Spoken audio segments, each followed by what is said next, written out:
Bom dia, Deus te abençoe em nome de Jesus. E aí, você está animado para esse dia que está começando?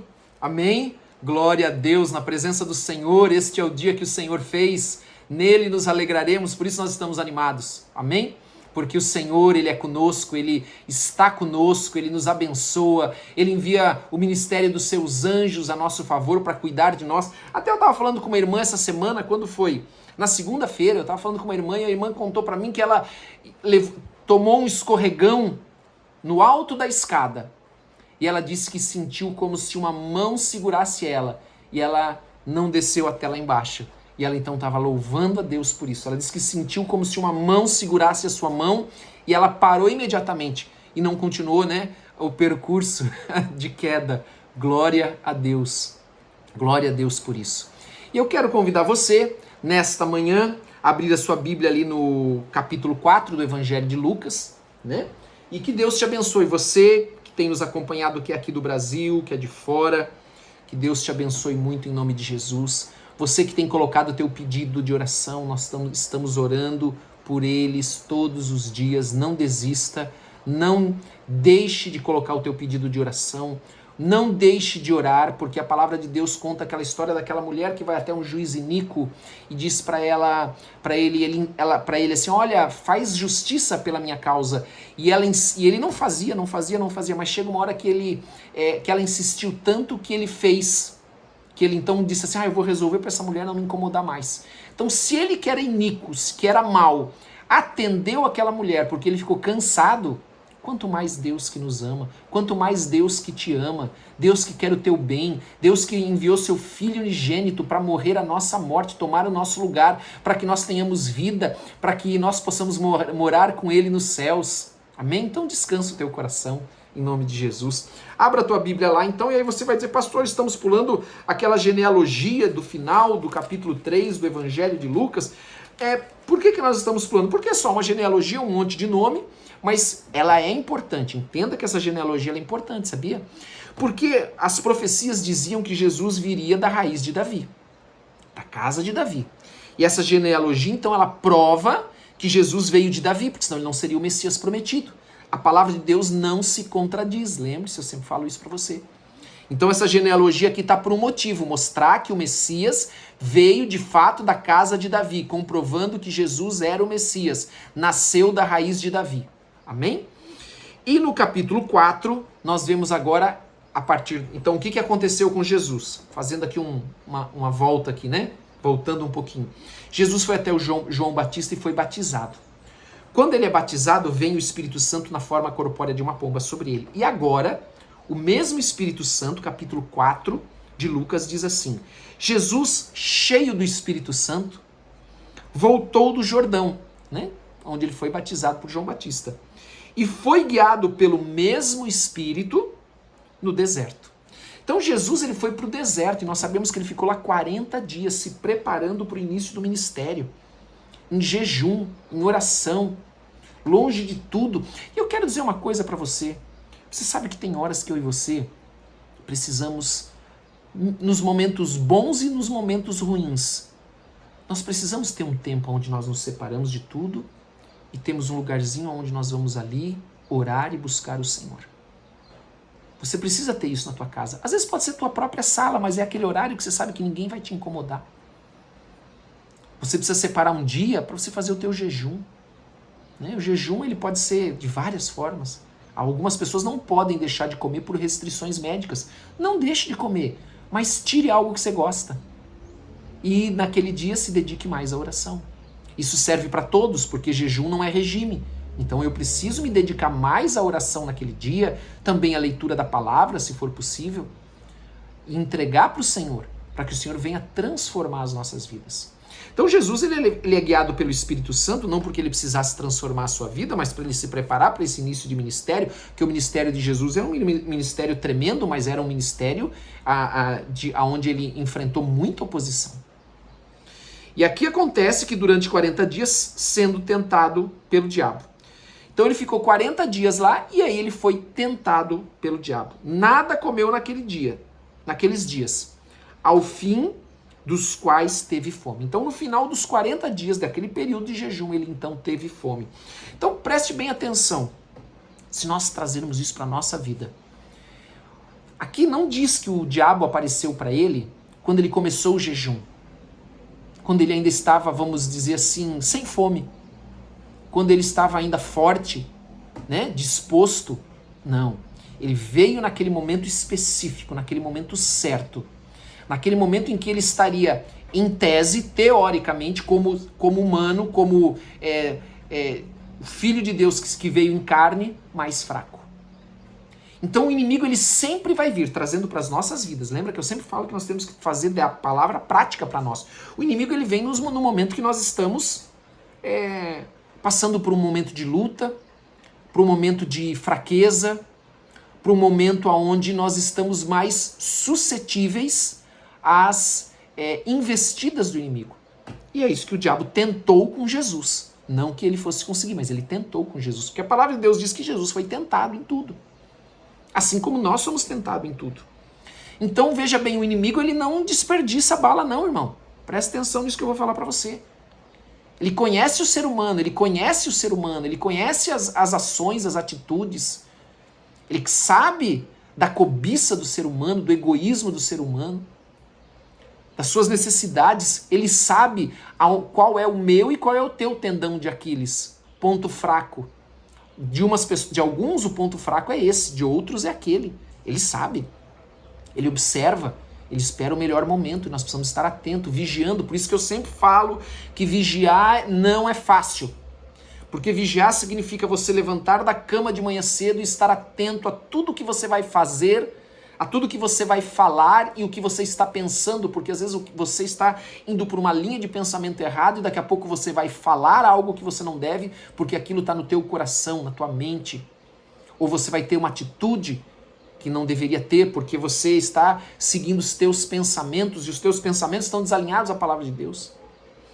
E então ele vem lá, disse-lhe então o diabo, se és o filho de Deus, olha lá, a primeira coisa que o diabo faz é questionar a identidade de Jesus. E ele questiona a nossa identidade sempre. Será que você é filho de Deus mesmo, pastor Fabiano? Será que você que está me ouvindo aqui é filho de Deus mesmo? Ele vem e tenta Jesus. Por que ele não faria isso conosco? Quantas vezes você achou que Jesus te abandonou, que você não era filho de Deus, que você não era amado por Deus, que você estava sozinho, que você estava sozinha? Então o diabo ele usa sempre a mesma tática. Primeira coisa, fazer com que a gente duvide da nossa identidade pelas circunstâncias à nossa volta. Eu quero dizer uma coisa, as circunstâncias à tua volta não definem quem você é. Você é filho de Deus e vai ser sempre filho de Deus. Com pouco dinheiro no banco, com muito dinheiro no banco, devendo dinheiro ou não devendo dinheiro. Porque o inesperado, a circunstância, ela vem para todo mundo. Os dias difíceis vêm para todo mundo. Estou usando isso aí porque é uma coisa comum. Então ele vai fazer você pensar, puxa, eu acho que eu não sou filho de Deus. Mas você é filho, você é filha de Deus. Amém? Então disse, se és filho de Deus, mande que essa pedra se transforme em pão. Olha lá, nas necessidades. Ele vai te atacar, ele atacou Jesus na sua necessidade. Ele não estava com fome, então ele atacou Jesus na fome.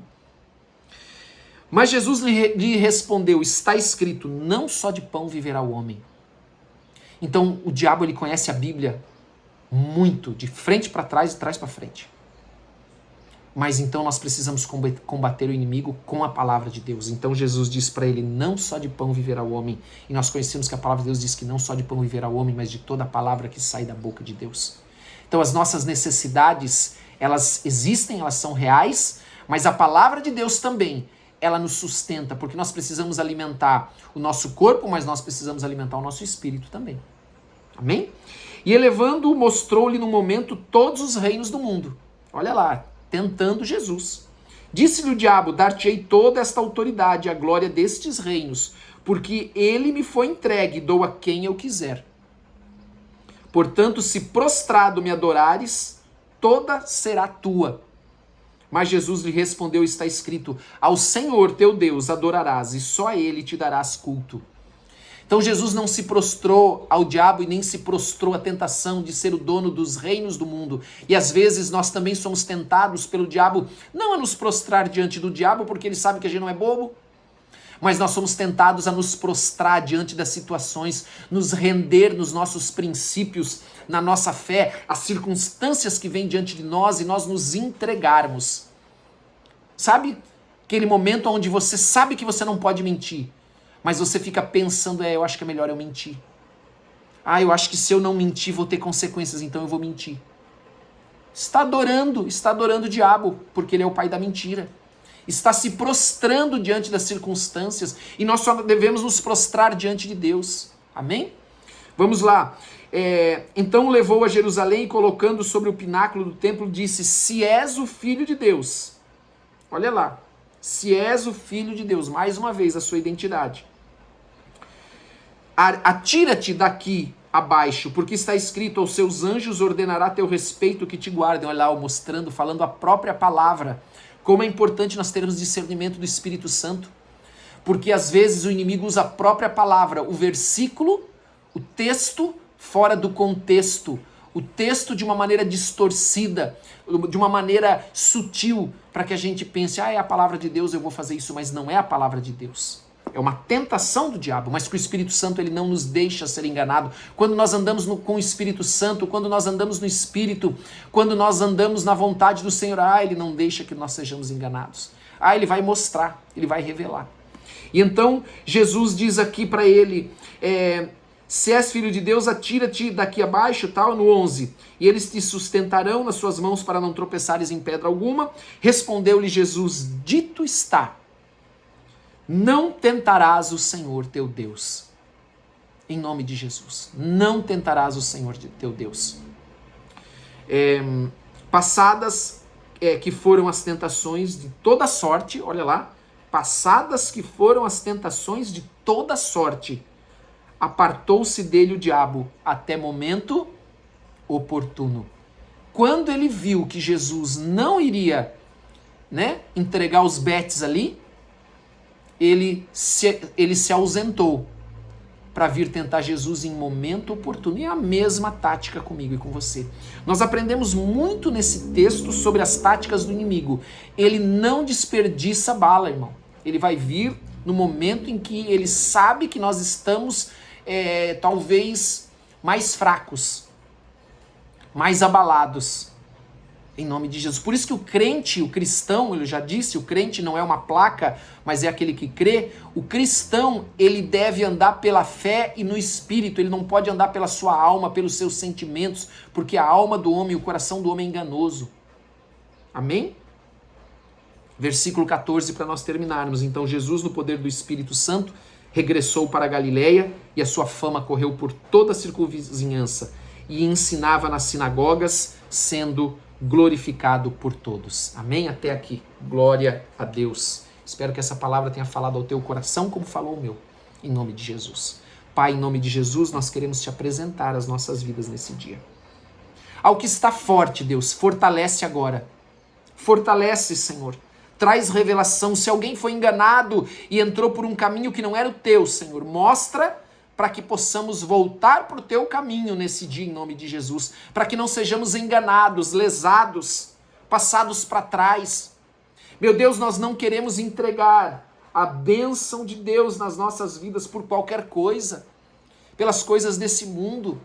Não queremos quebrar o relacionamento, a comunhão contigo, porque tomamos um caminho que não era o teu, porque achávamos que era. Meu Deus, tem misericórdia de nós, olha para as nossas casas, para os nossos filhos, não nos deixe sermos enganados, em nome de Jesus.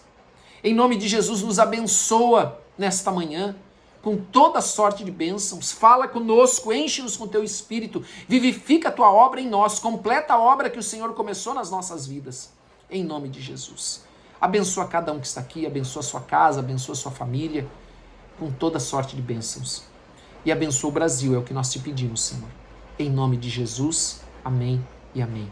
Glória a Deus, que Deus te abençoe, que Deus abençoe a tua casa. Um grande abraço para todos vocês.